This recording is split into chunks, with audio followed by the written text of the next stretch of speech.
Guys, announcement! Magkakaroon tayo ng project sa English for the whole class, which is yung Romeo at Juliet. Sino gusto niyo maging bida sa play? Ayan o, si Billy na lang maging si Romeo. Oo nga, bagay kay Bailey. Ang gwapo-gwapo pa naman niya. Te, mag-volunteer ka na para partner kayo ng crush mo. Ano ba? Oo, tapos si Clarice yung Juliet. Ship ko na yan! Bakla ng section Bonifacio!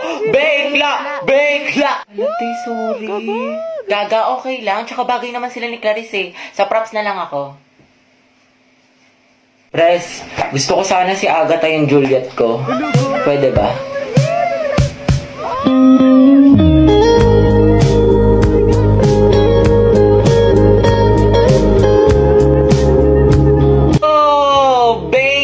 Pala dapat. Sorry, akin.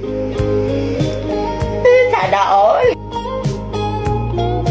Okay, for the win. Grabe ang asim.